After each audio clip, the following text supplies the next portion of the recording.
ভাই একটা প্রশ্ন দিয়ে শুরু করি। একটা ভারতীয় সিনেমা যদি সত্যটা দেখায় তাহলে সেটাই কি অপরাধ হয়ে যায়? যে সিনেমা ধীরে ধীরে মানুষের মুখে মুখে ছড়িয়ে আজ 2025 সালে সবচেয়ে বড় ব্লকবাস্টার হওয়ার পথে, যে সিনেমা 670 কোটি টাকার ক্লাবে ঢুকতে চলেছে, সেই সিনেমাটাকে একটার পর একটা দেশ ব্যান করে দিচ্ছে। আজ আমরা কথা বলবো ধুরন্ধর সিনেমা কেন গালফ দেশগুলোতে ব্যান হলো। এটা কি শুধু সিনেমা, নাকি বড় কোনো ন্যারেটিভ ওয়ার? আর ভবিষ্যতে ভারত এর খেসারত কতটা দিতে পারে? ভিডিওটা শেষ পর্যন্ত দেখো, কারণ শেষের অংশটা সত্যিই শকিং।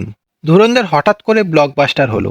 ধুরন্ধর যখন প্রথম রিলিজ হয় তখন কিন্তু খুব বেশি হাইপ ছিল না, কিন্তু যেটাকে বলে ওয়ার্ড অফ মাউথ, মানে একজন দেখলো আরেকজনকে বলল, তারপর সে আরো দুজনকে বলল, এইভাবেই সিনেমাটা জনপ্রিয়তা আকাশ ছোঁয়া হয়ে যায়।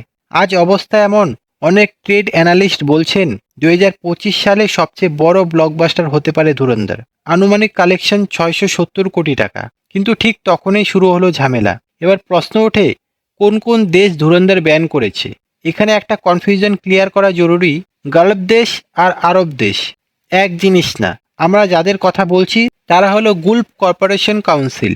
এই জিসিসির মধ্যে আছে বাহরিন, কুয়েত, ওমান, কাতার, সৌদি আরব আর ইউএই। এই দেশগুলোর সম্পর্ক নিজেদের মধ্যে খুবই শক্ত।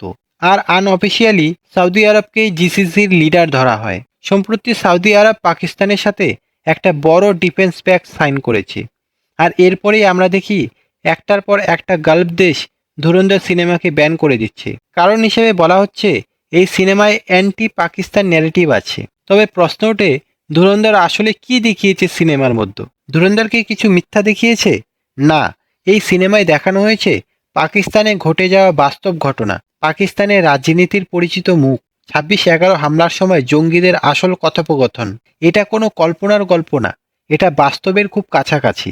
আগে ভারতীয় সিনেমায় আমরা কি দেখতাম? একজন ভারতীয় স্পাই পাকিস্তানি স্পাইয়ের সাথে মিশে আরেকজন ভারতীয় স্পাইকে আটকাচ্ছে। ভাই, বাস্তবে এমন কিছু কখনো হয়েছে? কখনো হয়নি। ধুরন্ধর সেই ফ্যান্টাসি ছেড়ে রিয়েলিটি দেখিয়েছে, আর সেটাই অনেকের গায়ে লাগছে। এটা কোনো একক ঘটনা না। গত কয়েক বছরে যত প্যাট্রিয়টিক ইন্ডিয়ান মুভিস এসেছে প্রায় সবেই গালফের সমস্যায় পড়েছে।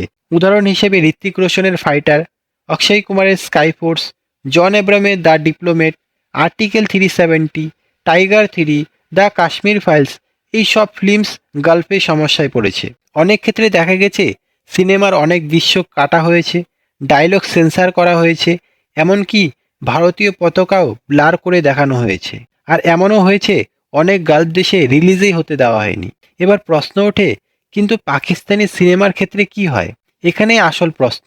পাকিস্তান যখন এন্টি ইন্ডিয়া সিনেমা বানায়, অর্থাৎ ইন্ডিয়ার বিপক্ষে কোনো সিনেমা বানায়, তখন কিন্তু ইউএই, সৌদি আরব বা অন্য কোনো গালফ দেশে একটাও ব্যান হয় না। আর সবথেকে বড় কথা, সেই সময় ভারতীয় কোনো ইউটিউবার প্রতিবাদ করে না, কোনো অভিনেতা বলে না আমি আনকমফোর্টেবল, তখন সব নর্মাল। তবে বলে রাখি, সামনে একটা বড় বিপদ আসছে। পাকিস্তান যোগ তুরস্ক, তারা যৌথভাবে সিনেমা বানানোর প্ল্যান করছে। পাকিস্তান আর তুরস্কের মধ্যে গভর্নমেন্ট ফান্ডেড ফিল্ম এগ্রিমেন্ট আছে। মানে খুব সম্ভব আগামী দিনে এমন সিনেমা আসবে যেগুলো সরাসরি ভারতকে টার্গেট করবে। গালফে রিলিজ পাবে, তুরস্কের ফুল সাপোর্ট পাবে। আর ভারতের সিনেমা ব্যান, কন্ট্রোভার্সি, সেন্সার এইসবে আটকাবে। তাই ভারতকে এখন প্রশ্ন তুলতেই হবে, যদি নিউট্রাল থাকতে চাও পুরো নিউট্রাল থাকো, পাকিস্তানি সিনেমাও ব্যান করো। আর যদি ওপেন মার্কেট রাখো তাহলে শুধু ভারতীয় সিনেমা কেন ব্যান? পলিসি যদি হয় ইউনিফর্ম হওয়া দরকার। এখন প্রশ্নটা তোমাদের কাছে, ধুরন্ধর কি শুধু একটা সিনেমা, নাকি একটা বড় ন্যারেটিভ ওয়ারের শুরু? কমেন্টে বলো তোমার মতে গালফ দেশগুলোর সিদ্ধান্ত কি সঠিক? ভিডিওটা যদি ইনফরমেটিভ লেগে থাকে একটা লাইক দাও, আর এমন কন্টেন্ট পেতে সাবস্ক্রাইব করতে ভুলবে না, কারণ সামনে এই বিষয়টা আরো বড় হতে চলেছে। ধন্যবাদ, দেখা হচ্ছে আগামী ভিডিওতে।